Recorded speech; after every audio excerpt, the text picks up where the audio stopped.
એટલે તમે મને બતાવ્યું હતું કે કુળદેવી તારી નારાજ કેમ છે. મેં કીધું મને નથી ખબર, પણ હું જ્યાં સુધીની મને સમજણ છે ત્યાં સુધી હું માતાજીના મઢે દર્શન કરવા અને દીવાબત્તી કરું છું. પછી તમે મને નિશાની સાથે ચંદરવો લેવાનું કીધો હતો, અને ચંદરવામાં ઘેટાનું ચિહ્ન હશે એ લેવાનો સફેદ કલરનો, અને માતાજીને સુખડીને શ્રીફળ હાર અને ફૂલ લઈને જજે, અને તારું જે કાર્ય કરીને પછી 2 થી 3 દિવસમાં તને ઘોડિયાર સપને આવશે માં, તો મને માતાજીએ દર્શન આપ્યા. હવે માતાજી હોય ને, માતાજી મોકલ્યા, મેં તમને માતાજી સુધી મોકલ્યા, પણ હવે એને કૃપા સુધી કેવી રીતે પહોંચશો એ મને કે. માતાજી સુધી તો બધા પહોંચી જાય છે, મારા સુધી લોકો પહોંચી જાય છે, પણ એની કૃપા સુધી પહોંચી શકતા નથી. કારણ કે ભૂલા પડી ગયા ને, માણસ ભૂલા પડી ગયા. એને સત્ય અને અસત્યમાં કોઈ ફરક લાગતો નથી. એને દરેક જગ્યાએ બહુ સરખું લાગે છે. એને એમ કે અહીંયા સરખું છે, અહીં ત્યાં સરખું. મને આ માતાનું દુઃખ છે, મને પેલી માતાનું દુઃખ છે, એટલે એ એની માતા સુધી પહોંચી શકતો નથી. કદાચ હું જાહેર કરીને આપું, મેં તને નિશાની આપી, તું એના સુધી પહોંચ્યો, પણ એની કૃપા સુધી તો તારે મહેનત કરવી પડે છે ને. માણસોને એ મહેનત કરવી નથી. એ તો મને કહે છે કે માં તમે બતાવ્યું તું કે સપનું આવ્યું, હવે આવું થયું, હવે કે આગળ શું કરું? અને ભક્તિ કરીને એની પાસે જે પડ્યું છે લેતા શીખો. એ તો આગળ વાળી છે, પણ તમને લેતા આવડતું નથી. ક્યાં ભૂલ પડે છે તમારી? બધું હું કરવા આવીશ ને, હું તો તમારી માતા તમને એના માટે તમને જે એધાડી આલું નિશાની કે આ સપનામાં આવો કે આ જગ્યાએ વસ્તુ બને, તમારા મનોમન તમારી દુનિયામાં ફરવું ના પડે. એટલે હું કહું છું કે જા તારી માતા તને સપનામાં આવશે, એટલે ભક્તિ ભાવ અને હાજર હૃદયથી એને અપનાવી લેજે. બીજે કાંઈ આવું નથી. પણ હું કહું છું તો હવે તમારે મારી બતાવેલી અને એ આવી છે, એને રાજી છે, એનો રાજીપો લેવો હોય અને એની પાસેથી કૃપા લેવી હોય ને, તો દીવો કરીને એની ભક્તિ કરાય. માં તું કરે ખરું, માં તું જીવાડે એટલું ખરું, માં તું આલન એ ખરું, પણ માં તું રાજી રહેજે, કારણ કે અમે તારા, તું અમારી છો. ઘરે ઘરે કદાચ આવું હશે ને તો જીવનમાં, અને ઘરે કોઈ દુઃખ નહીં રહે. એટલે હું તો તમને તમારી માતા સુધી પહોંચાડી દીધા, પણ એની કૃપા સુધી પહોંચવા માટે તમારે ભક્તિને તપ કરવું પડશે. તમે ભક્તિ તપ કરશો, ભક્તિ તપ કરેલું છે તો તમારા સંતાનોને એ માતા દુઃખ નહીં આલે, તમારા સંતાનોનું જીવન સુખમય હશે.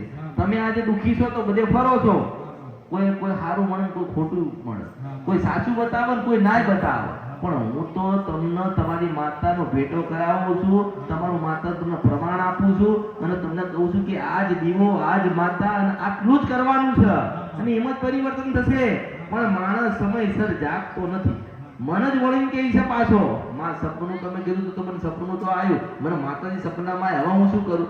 મેં મોકલીશ તારી માતાને, તારા આવી હશે ને, મેં કીધું હશે કે જવા દે, તારી વસ્તી ગુનાને ભૂલ કર્યા છે, પણ મારી પાસે આવ્યા છે અમૃતની મેલડી પાસે, એટલે હું તો ન્યાય અધિકાર અને બરાબર તોલી નાલું છું.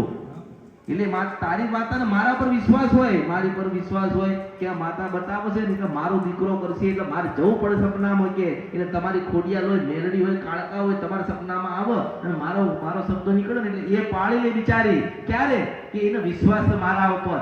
પણ મને ક્યારે વિશ્વાસ ના પડે તમારા ઉપર કે તમે એવું કહો ને કે માં હવે અમે શું કરીએ, અમારે આવું છે તેવું. એવું હતું બધું કોઈ સારું નહીં કરી દે, ઉપર પરમાત્મા નહીં કરી. તમારા કર્મ હશે, તમે ભક્તિ કરી હશે અને સાચા હૃદયથી તમે માતાની સેવા કરી હશે, તો દુઃખ આવતું નથી. જોવડામાં કશું નથી. આપણે જોવડાઈએ એના કરતા માને જોઈ ના બેસી રહીએ. જોવડામાં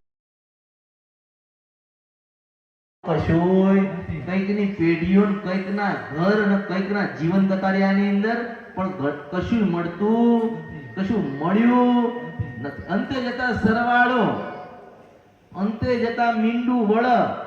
પણ હું કદાચ કળિયુગમાં જાગીને, હું કળિયુગમાં હું એક જ માતા એવી છું કે જા તારા સપનામાં માતા આવશે એટલે બાપડીને આવવું પડે.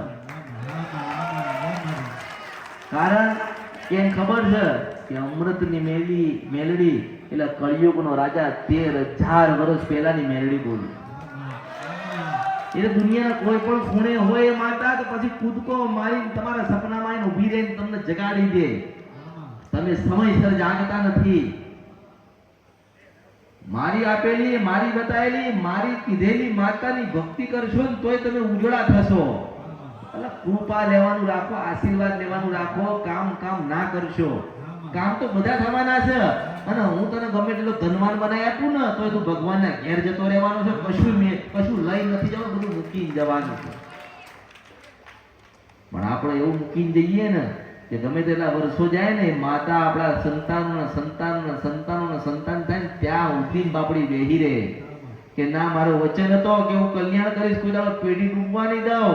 તો ખોડિયાર હોય, કાળકા હોય, મેલડી હોય, કોઈ પણ માતા હોય એ કોઈ દાડો ડૂબવા ના દે. દે ખરી? ના દે. આપણા નથી. એ તો આલસ, પણ તમને લેતા આવડતું નથી. એ કહે છે કે કૃપા આપું ને એમાં લક્ષ્મી આવશે, પણ તમે લક્ષ્મી અલગથી માંગો છો એટલે મળતી.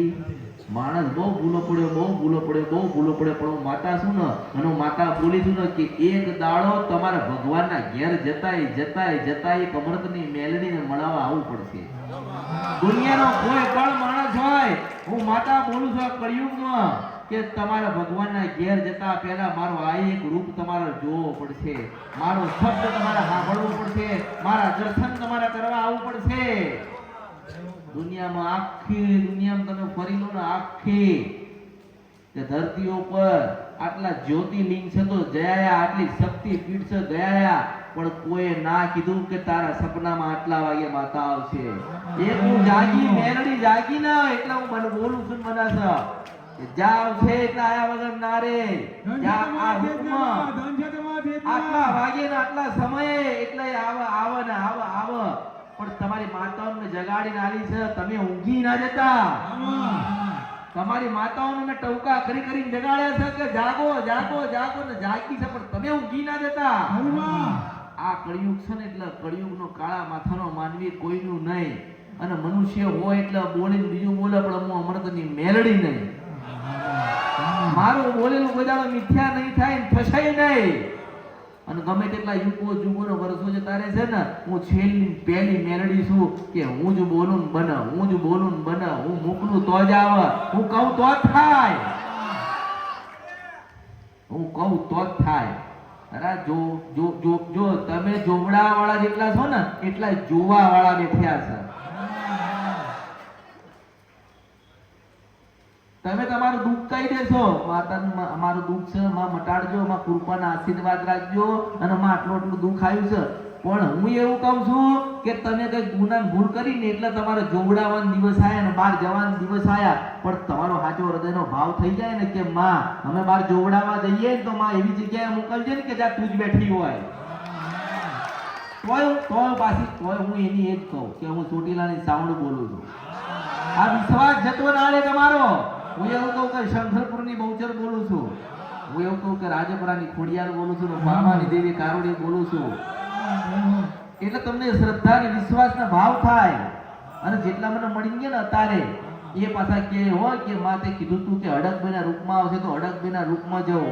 એ ના પાડે કે ના, મારી વસ્તી મારી ગુનાન મારી ચોર છે કે મારી વસ્તી ખોટું બોલે છે ને મારી થઈ નથી. પછી હું કહું કે હારું જાતું એક બાજુ ઊભી રહે, હું અમૃતની મેલડી જતી રહીશ.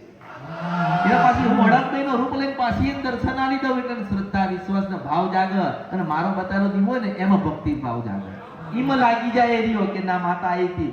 પણ તમને અસલમાં ખબર જ નથી કે હું નિશાની આલું છું ને તમારી માતાઓની, પણ આજે સાચું બોલું છું, કોઈ દાડો ખોટું બોલી નથી. હું મેલડી તમારી માતા કોઈ દાડો તમારા સપનામાં નથી આવતી, હું અમૃતની મેલડી આવું છું. તમારી ખોડિયાલ કાળકા ઝોપડી ઝૂંગણી કે સાઉન્ડ નથી આવતી, હું સાક્ષાત મેલડી તમારી માતા બનીને આવું છું. કારણ એક જ કે તમે મારા હતા. કોઈ મન ભૂલી જાય, મેં જેને સુખ આલ્યું ને એ મન ભૂલી ગયા. આપણે એવું કહું છું કે પાછું દુઃખ આવશે ને એટલે પાછી આ રૂપ યાદ આવશે, મારા શબ્દો યાદ આવશે, મારી વાતો યાદ આવશે કે ખરેખર માતા કહેતી હતી કે આટલા વાગે બનતું હતું કે હા એક જ હું અમૃતની મેલડી. ગંધે માં તમે દેવા ગમે તેલા રૂપાળા થઈ જાવ, ગમે તેટલું હોનું ચાંદી વસાયેલો, ગમે તેલા દીકરા હોય કે દીકરીઓ હોય, ગમે તેટલી માલ મિલકત હોય, પણ જીવનની અંદર દુઃખ આવશે આવશે આવશે આવશે આવશે અને આવશે. અને દુઃખ મટાડવા માટે તમારો એક જ આધાર છે, અમૃતની મેલડી. મને એવું નથી કે મારી પાસે કૃપા લઈ ગયેલા ક્યાં ગયા, મારી પાસેથી કંઈક લઈ ગયા તા એ ક્યાં ગયા, મેં કલ્યાણ કર્યું, સારું કર્યું, એ આજે મને ભૂલી ગયા. પણ હું એવું કહું છું કે જીવનની અંદર દુઃખ આંટો મારશે ને એટલે પાછો આંટો મારવા આવવું પડશે.